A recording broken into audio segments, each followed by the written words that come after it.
Hello, fellow parents. Huh? How's it going, Larry? Good. How are you, Hal? Good. Hi, Gene. Last. Susie. Yeah. Hey, guys, I'm sorry. I got to get going. See you later, okay? I love you. Bye. So cute. Bye. Bye. Bye. Bye now. That's a sign for Sweet bye, guy. right? Huh? Yeah. See, I got that down. Bye. Yeah, you're a genius. Huh? Bye. How about so-so? So-so? Is that it? Yeah. See? How about that? Yeah, it's great. How great. about phew? Stinks. I know a lot more, too. Let me ask you a question. What? You happy with your toaster? You happy with your toaster? Why? What's wrong? Takes forever. It's so slow. Slow. Oh, there's a sale. Sur la table. Sur la table's having a sale on toasters. I Yeah. don't know how to say sur la table. She spelled it, Larry. She Boy, spelled it. You're pretty good. Yeah, You're there's a pretty lot of good. things about Yeah. me you don't know. Hello, sweetheart. I'm going to that sale. You too? Yeah. All right. Hi, Sammy. Oh, Spider! Spider! Oh, my God. Spider! Come on. Larry, what is the matter with you killing a live creature? What is wrong with you? You're traumatizing these kids. What are you talking about? It's a You spider. It's a living creature, Oh, Larry. living creature. Do you want that living creature crawling up your leg? These kids don't need to see that kind of violence. It's a little spider. Big deal. You okay, sweetie? Oh, my God. Is that your dog? I thought it was like half rat or something. Said it's a rat. You know, like it looks... No, it's a joke. I was joking! Joking! You insulted her now, okay? She can't What did hear you- you what did you- screaming. what did- You heard what I said. I said you said it was half rat. How do you wind up with a dog like that?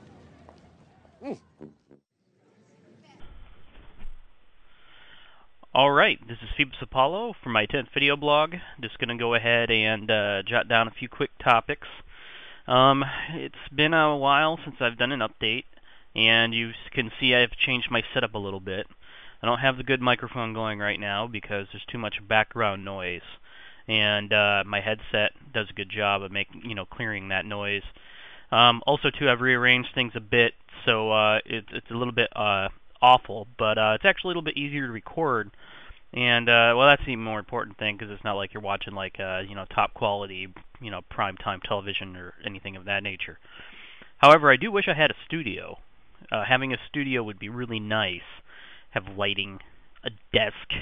I could wear a suit or something, and occasionally have a guest. I probably couldn't get anybody to actually show up, but maybe call in or something. So, but regardless, I don't have a show or studio of that nature, so I'm gonna have to stick with this. And today's show is going to be multiple topics. I'm going to try to break it up again.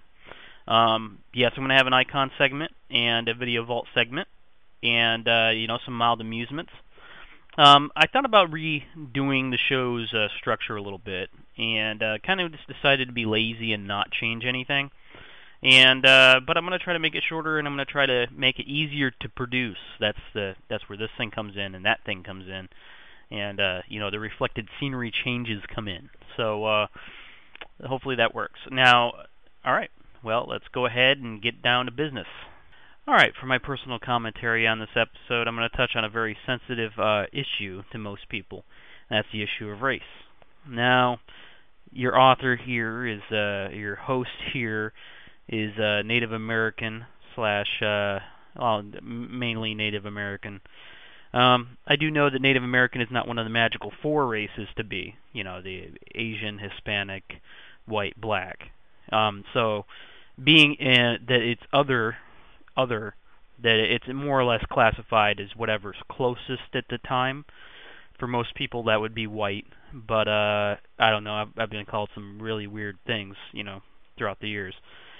I gotta say, my thoughts on race and people in general is that race plays two important facets in people's lives. Generally, people base too much of their character on their race and consider it too greatly in the greater scope of things.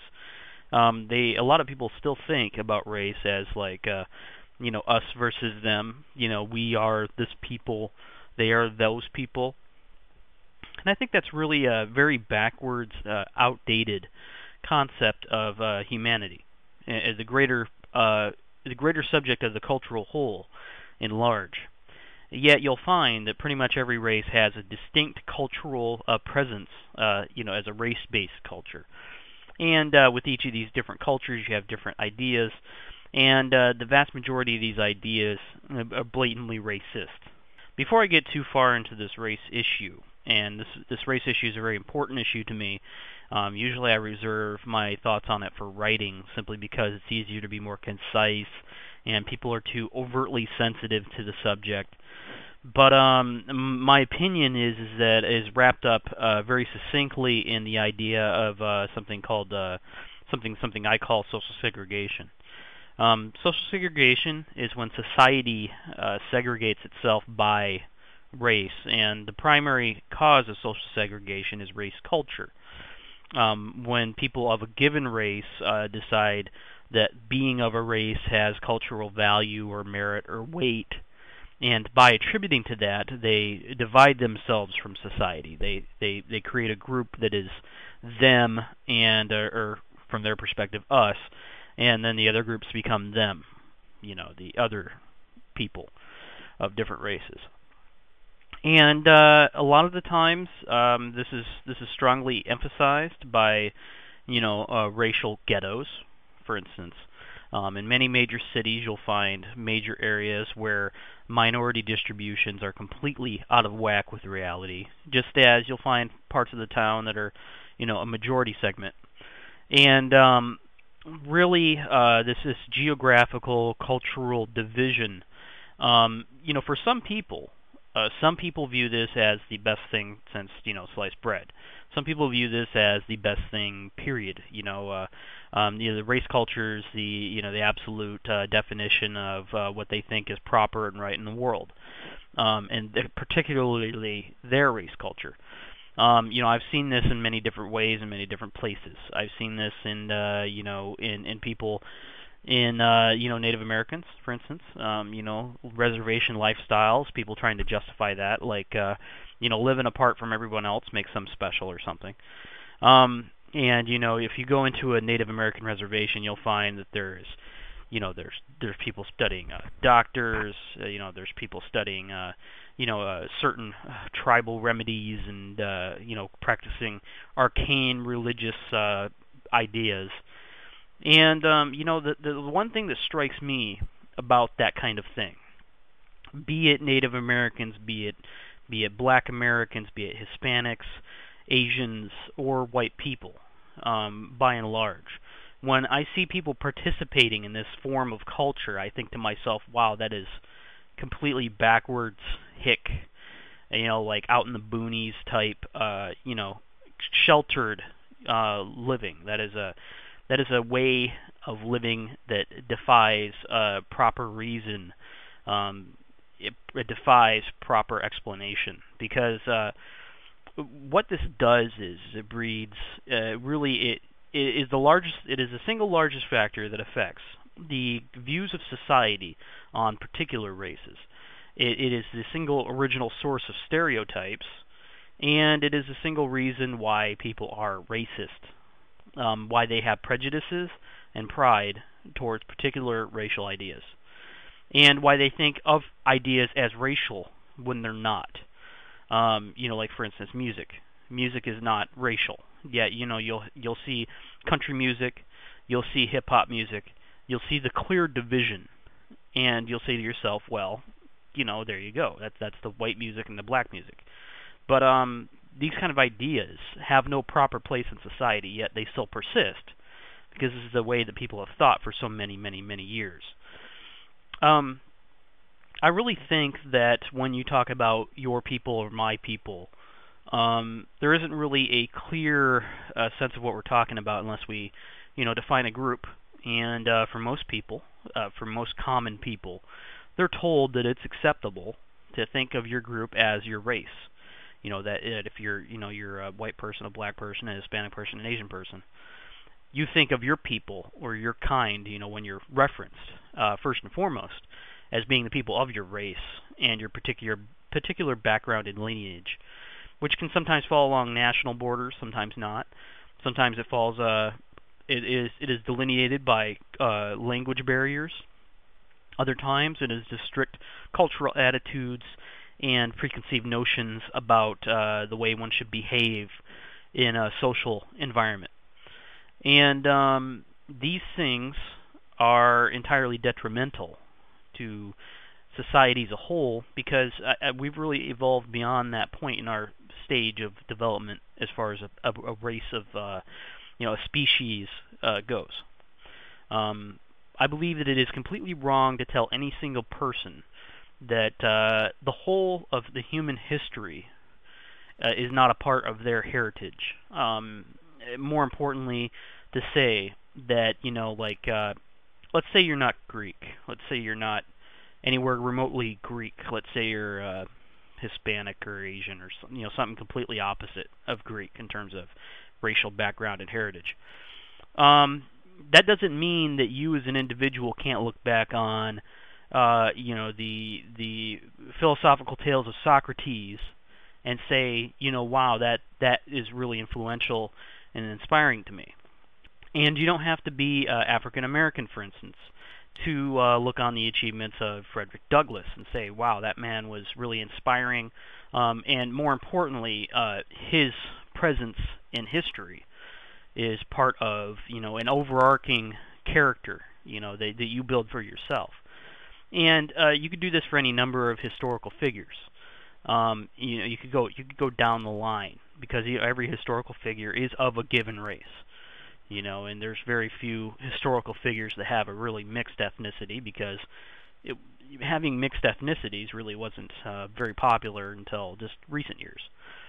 And, to be quite frank, when it comes to society as a whole, you'll even find within certain sectors of our own society that there are people who still have a bad attitude about interracial mixing, that that's still considered bad, impure.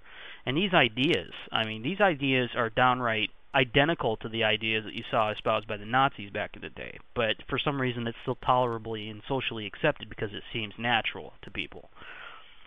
So it's little things like this that sort of give me my viewpoints on race, and it's sort of thoughts like that make me think to myself, well, anyone who's not a part of the the human whole, anyone who's specifically making it a point to take themselves out of that and put themselves into a racial delineation, they're sort of part of the problem, and that's what I mean by social segregation. Society willingly segregates itself into different cultures, and it does this without the need of government. And we can have a government that has completely fair laws and still see racial delineations by it, because society divides itself into races. Society does this, and that's a problem that has to be tackled on a social end. You can't tackle it. You can't tackle it by passing an ordinance. You can't say, all the people of these given races can't commingle amongst one another. That would be totally barbaric and completely backwards. You can't enforce a quota. You can't enforce a quota that says, these people of given races have to be, within this line of, accepted social positions and standings. You can't do that. It's complete nonsense and completely contrary to the concept of solving a social problem.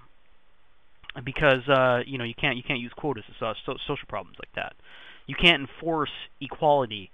You just have to strive to create a culture that's ambiguous to the concept of race. Only through that could you ever sustain racial equality of some sort.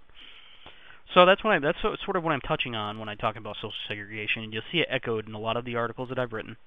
I was going to put this in the modern context of a recent issue, but there's no recent ones, because I've instead of actually doing a video blog during most of the last months, I've just sort of stewed.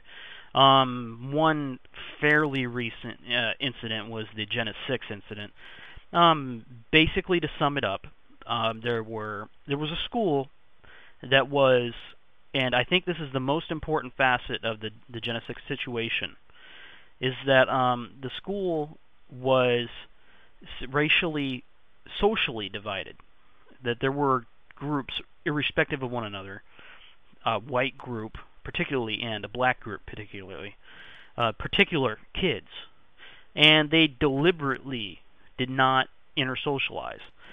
I think this is the primary reason that there was a conflict at all in the Jena school. And you can disagree with me if you want, You could say, oh, the minority kids were happy to intersocialize. They just didn't because the white kids were all racist. But socially, the divisions that are created by race culture made socialization interracially impractical, or just made it simply non-existent in this particular school. And so the white kids, they would have a place they hang out called it was a tree that they all chill under, and it was known as the white tree because they were made fun of it, because they were all one race, and pretty much all the other kids in the other races, were all in their own groups. And black kids said, "I'm going to go sit under the white tree" to the principal, and the principal was like, "You do whatever you want, I don't care," which is the appropriate response.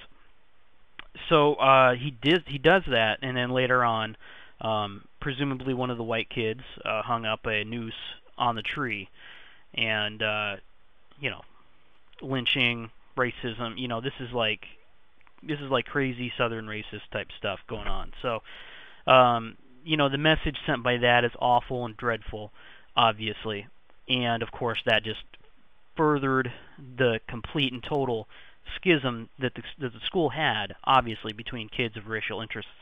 And what happens when you take two different populations and you have them divided so clearly socially to the point where it is socially intolerable between the different members of a group to intersocialize with another member of a group, pretty much immediately what happens is violence. That's what happens.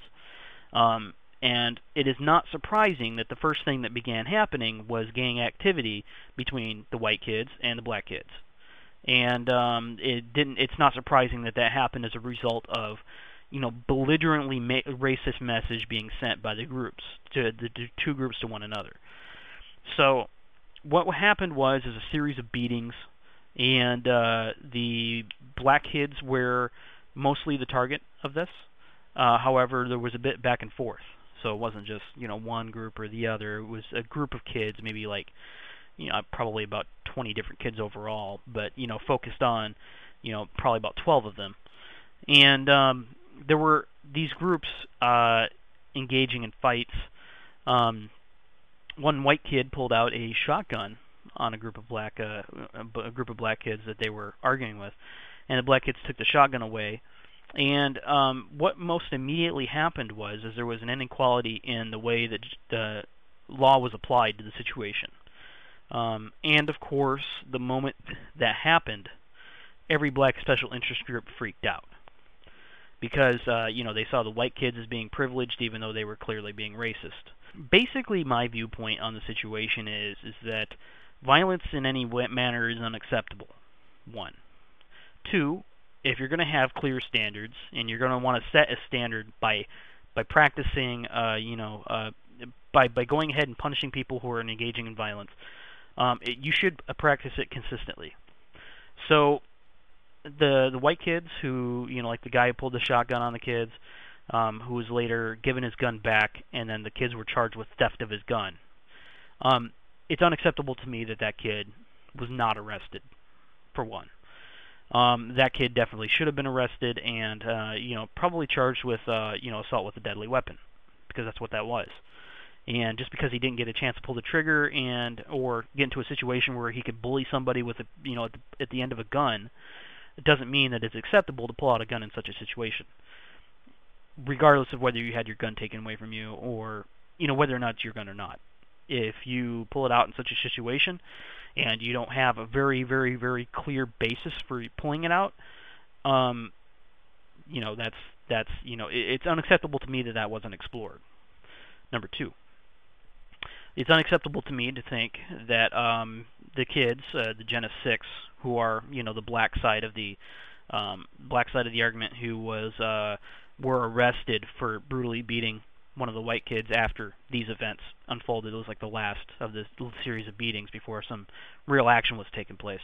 It's unacceptable to me to think that simply because they were, the minority group and they were, racially taunted by the blatantly racist message being sent by the noose in the tree or other such things, that this group engaged in violence of this nature is completely unacceptable to me to say they should be released wholeheartedly without penalty or without any actual, because what kind of message does that send? It sends a message that violence is acceptable so long as it's your racial interest being represented by the violence.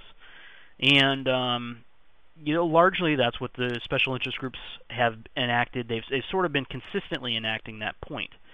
It's unacceptable to me, just like any other gang activity would be unacceptable, to be unanswered. And should there be equality and justice? Yes, they should go pick up the white kids that were responsible for some of these beatings and attacks and hold them to the same degree of responsibility. But is it acceptable to me to have these kids be released? No. And primarily because, going back on what we were discussing before, social segregation dictates that society needs to answer these questions, for one, non-violently, which is something these kids failed to do in all regards, and number two, consistently. And you can't consistently address the problem of violence, for one, by not failing to prosecute one half of the group, and for two, by using the failure to prosecute as an excuse to not prosecute at all. That's unacceptable. A lot of the black special interest groups are trying to rally around the idea that the hanging of the noose was a hate crime. There's a couple reasons why that shouldn't be explored, in my opinion. For one, hate crimes are redundant law. It should not be against the law to be a racist. It should just be against the law to be a racist and hurt people. Because it's not so much that you're a racist in the first place. It's the fact that you decided, because you have the freedom of opinion to be whatever you want to be. If you want to be a belligerent racist, be a belligerent racist. We're all fine with that. Well, I'm fine with that. Okay, other people might want to beat your ass, but that's the risk you take being a belligerent racist and a racist, in a society extremely intolerant of racism, as our society is slowly becoming, even though our society, as aforementioned, is having a problem identifying different forms of racism from another. But regardless, you can go ahead and be a racist, and that's your freedom of opinion to be so. You can make public demonstrations, and defacing property is a little bit borderline on what's legal and what's not. But the act of expressing a belligerently racist opinion, like I'm going to hang all of the, presumably the message was sent by the white students to the black kids that, you're all going to get fucked up if you come near our tree again. But the idea that such a deliberately racist message should be answered with a legal reply banning such messages is itself draconian, just as the idea is draconian that the government should be the ones involving themselves in the social dispute of two different racial groups.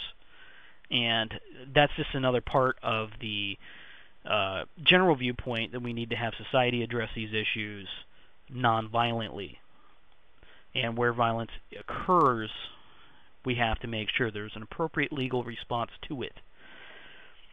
So, to wrap up, the main reason, in my viewpoint, why the Jena Six thing happened, and the main reason why I see these kind of things brewing in society in yet an unaddressed manner, as to how this is still a problem, and it's like 2007.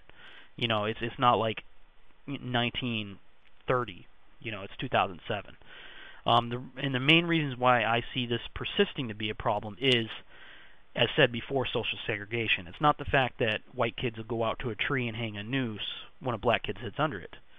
It's the fact that when you're in a cafeteria where, really all this started, the high school itself, and you have two groups of kids who, by some social standard, believe that they should behave a certain way, act a certain way, and show social and cultural interests in particular things because of their race, that you cause a division within society that creates this perpetual problem. And the only way to address it is to address it consistently and say the following, that all race culture is complete and total horseshit, as in manure.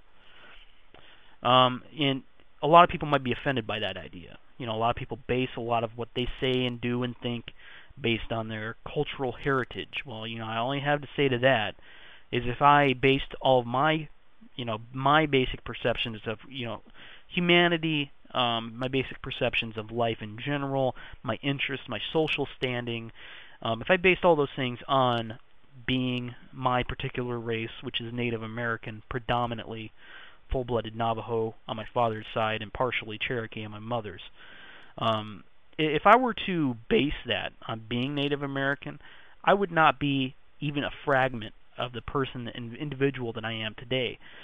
And, I really think that it is to the detriment of society and humanity in general that we can so thoroughly and completely erase the cultural and historical importance of so many people simply because they don't happen to be the same background and lineage as ourselves.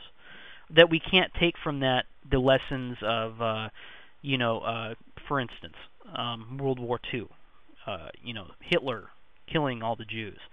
We don't have to be Jewish to sympathize with the Jews being killed in World War II. Now, that might seem like common sense to you, but in so many other situations in history and just in the way people view things, if they don't see somebody being their ancestor, or if they can't imagine that person being somehow representative of their lineage, they don't care.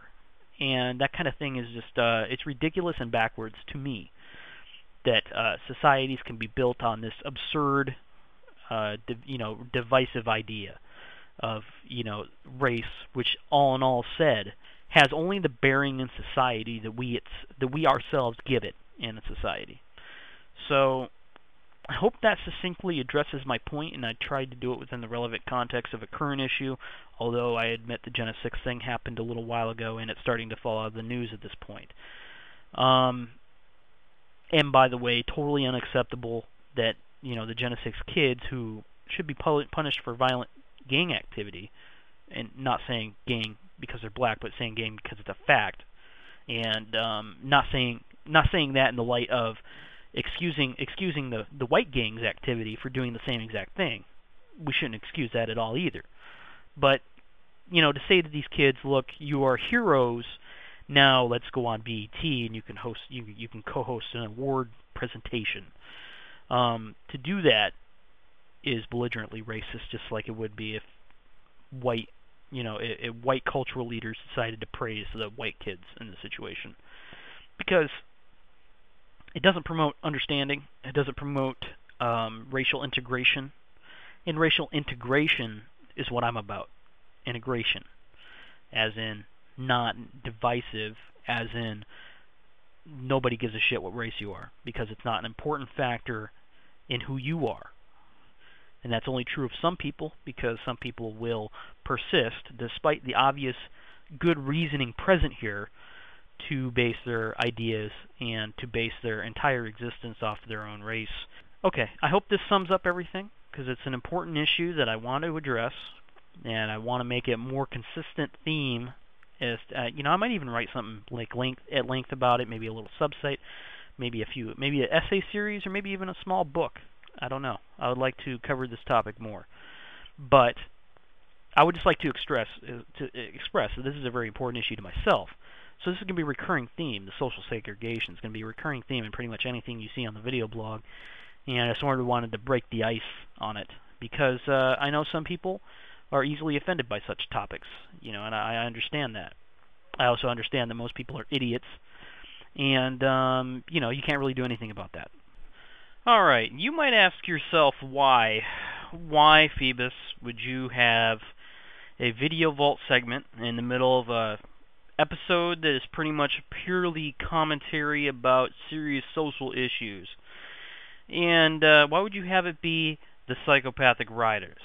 Why? Where is the what is the function of why? Why would I do something of this nature? The simple answer is that this is my 10th episode, and it's always good to lead in a 10th episode with some stuff that's special and personal to you. And this show is about myself and documenting my ideas and standpoints and different opinions on things. And one of the ones that I have not yet addressed is the Insane Clown Posse, ICP, and Psychopathic Records. For those of you who don't know who that group is, You can go read my article. I have an article on my website. It's probably one of my most frequent articles, detailing their history. You can find it in the writing archives down near the bottom. An intelligent look at the insane clown posse.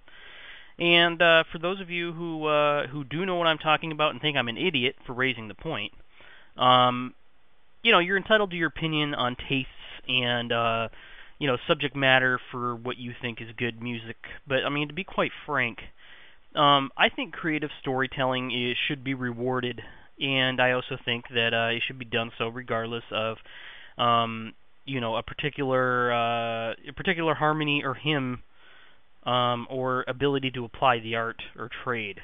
Because I've heard better rappers, I've heard better music, but still I find the music particularly entertaining and, in a way, somewhat mildly amusing. So, okay, that's more to the point. I also think too of the group that it's largely independent based, and it's part of an example of getting away from the mainstream recording music industry's methods. And because they do such a good job of staying away from the methods of mainstream recording, mainstream music industry, I think that we see a really good job being done by that group, particularly Psychopathic Records, in promoting a new concept of how to promote music and how to go about making money. That is, merchandising and touring being a more important factor for the distribution of for money making and for financial support for artists than, let's say, record distribution or being paid from selling plastic CDs. So I really think this is a really good example that people should look at. And if people don't find the music witty or funny or charming or enough for their tastes, then feel free to, it's a little bit too juvenile for some people, I'll admit. Feel free to be bothered by it. But when you're watching my video blog, we will see the videos that I want to see in the Video Vault segment. And in this example, it's going to be the newest video from the Psychopathic Writers group, which is just all of the artists together, called Duck the Fuck Down. Yes, it's going to be a gangster rap song. Yes, I know that offends many of you. It offends my sensibilities in a way. But what's good about this and what's good about this video is that it's sort of a parody, of gangster rap in general. Because what Psychopathic Writers is, it's the group's blatant theft of major musicians, major pop gangster rap musicians, samples, backgrounds, beats, etc. Blatant theft, and that's part of the premise of the group. And it's blatant theft because A, they don't care, B, they think their parody is more amusing than the original, and B, and C, actually C is because they don't care and they put together provisions that help them to prevent getting sued for it. And what actually turned out is nobody cared enough to sue them. But so despite the blatant theft, the parody is, in its own way, a little bit better than the original, in my opinion. And this is one example. So go ahead and give it a watch. And if you don't like it, you can skip ahead a little bit. This is like a few minutes long. So just go ahead and just give it a little skip. And if you don't like it, I will play something more tasteful next time. Because next time there's not going to be a special episode, and there's not going to be any special requirements that I abide by in doing so, in making this selection. So I'll pick something more tasteful that you're more likely to like. But in the meantime, go ahead and listen to it. I hope you enjoy it, but you probably won't, even though I hope you do. So go ahead and listen to Psychopathic Writers, Duck the Fuck Down.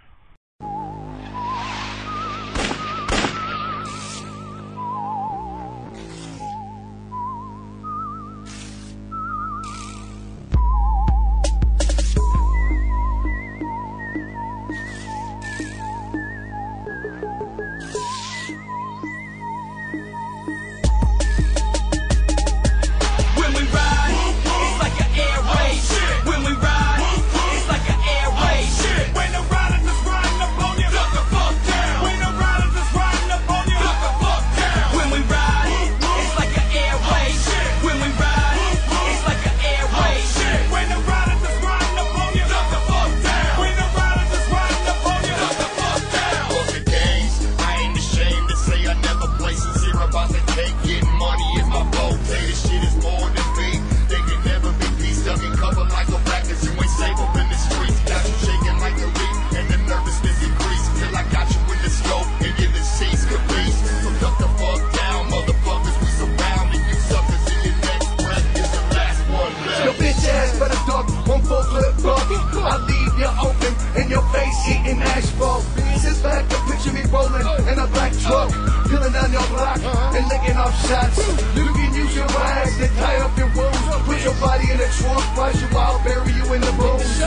shells hit the flow, and so did them white peas. So get ready for the hoes, remember clean. When we ride, it's like an air raid. When we ride, it's like an air raid. When the riders is riding up on you, duck the fuck down. When the riders is riding up on you, duck the fuck down. When we ride, it's like an air raid. When we ride, it's like an air raid. When the riders is riding up on you, duck the fuck down. When the riders is riding up on you, duck the fuck down. When your headlights hit, you duck, dodge, move, and jump. When your body goes dead in your drawers, you dump. Double barrel pump shotgun, I got one, a hot one. Blow the head off a pig every time I spot one. Soldiers posted dance under the street light. Boogie bang gangsters, murder, rabbit, liver noise. When my truck come round, duck the fuck down, or the last thing you'll see is a flash and hear this sound.